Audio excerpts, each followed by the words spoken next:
And so what is the state of the union of this war? We're in July now. I guess there's not a huge window of actual fighting in this type of territory because of the winter and then the muds, etc. But where are we right now? Because again, I referenced in the intro the possibility of cruise missiles being offered. We saw some of these old weapons being supplied by the U.S. But what kind of is the state right now? How do you read the war at this point?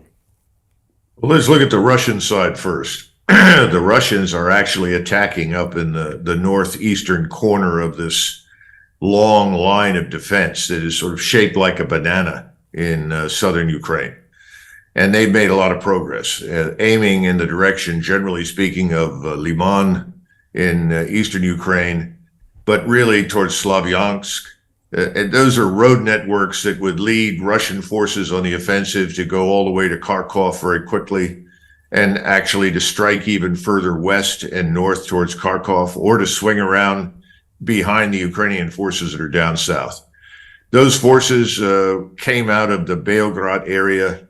There's always been a tank army down there, along with a lot of other Russian forces that have yet to really be employed.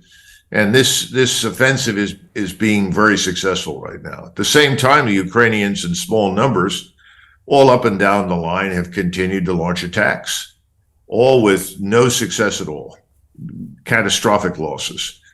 So the Russians are in good shape. They've taken some losses, but their losses are perhaps in the hundreds, maybe 1,000 wounded total. Nothing significant or severe that the Russians cannot absorb. The Ukrainian side's in a very different position. They were built up and pushed, I think, to launch these counteroffensives or counterattacks up and down the line to prove that there was still life in Ukraine, to attract more support. I think the rationale for it was much more political than military. And the losses they've sustained are horrific. The latest figures I've seen, somewhere is between 24 and 26,000 Ukrainian soldiers have died just within the last month as a result of these counterattacks. How many thousands of wounded have been added to the numbers that already exist, we don't know. I recently listened to someone talk about the numbers of dead lying all over eastern Ukraine, mostly Ukrainian soldiers, some civilians, a few Russians, but overwhelmingly Ukrainian. I think the Ukrainian force is desperate and, frankly, on the point of disintegration. The morale over there is at an all-time low. I continue to hear these reports of there's low morale on the Russian side. I see no evidence for it, can't find any. As I said before, the only thing that I see is this desire to attack, win, and get this over with. But the Ukrainians they've suffered terribly. And the Poles that are working in Ukrainian uniform as part of the Ukrainian army, along with a few other units, are the only ones left that are willing to attack.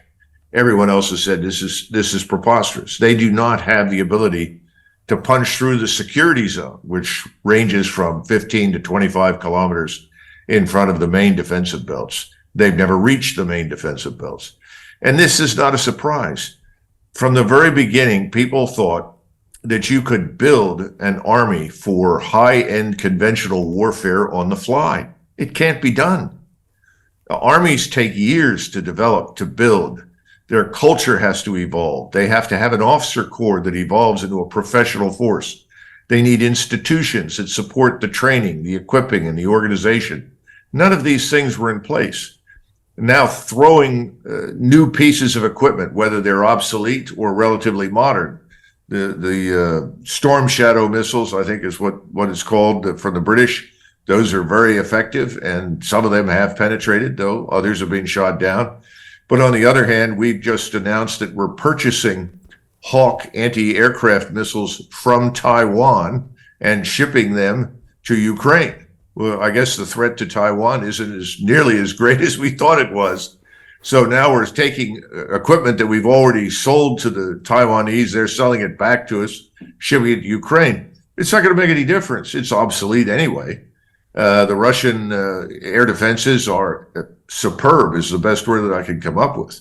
There is no such thing as perfect integrated air defenses. Something will always get through, but overwhelmingly, they managed to shoot down HIMARS and all sorts of missiles. This isn't going to change anything. And I think that's the frustration that we saw in Mr. Zelensky. He was furious, angry, distraught. He thought that he was going to be embraced, that we were going to extend the nuclear umbrella per se to him by making him part of NATO. Although I personally don't have any faith in extended nuclear deterrence, but nevertheless, there are a lot of people that think it's still meaningful. He didn't get what he wanted. He's bitter. He's angry. The losses inside the country are horrific. It's only American cash that really sustains this Ukrainian state. It's on life support.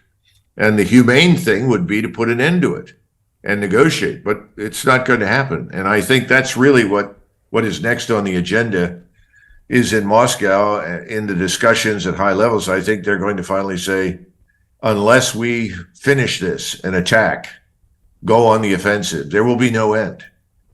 Because sitting here in the South and killing large numbers of Ukrainians has not persuaded the West, certainly not Washington, to abandon this folly. So Jim Rickards has just recorded a video that's not available to anyone in the public, and he's going to be talking about how this upcoming recession is going to be fast, it's going to be bloody, it's going to be nasty. But at the same time, he's going to show you how you can position yourself to profit from all of this chaos. Now, we've made this video only available to our viewers. Go to londonreal.tv/Jim. Watch that immediately. I can't say enough good things about Jim Rickards. He understands the global economic system better than any guest I've ever had on London Real. His predictions are almost uncannily true, and you can learn how to profit from his vision, from his expertise, and his understanding of economics. So go to londonreal.tv/Jim or click the link below. It's an excellent, excellent look on what's going to happen in the future and how you can position yourself to profit from that. Jim is one of the best in the business, one of my favorite guests on London Real, and he's very, very good at predicting the future and showing us all to profit from it. So click the link, and I hope you enjoy. Hey, it's Brian Rose, founder of the DeFi Academy. I've told you my 4-week crypto bootcamp is amazing, but don't take my word for it. This is what my students are saying. The DeFi Academy was an amazing experience for me. It took me totally out of my comfort zone. In this course, I was challenged, I was held accountable, and pushed to do things that honestly weren't always easy. It's been phenomenal, and I can't believe we're already up on our 4 weeks. It has flown by. Going through this DeFi accelerator by far was one of the best courses I've taken. You do this course, you really get into the nitty-gritty of the activities that will make you comfortable with decentralized finance.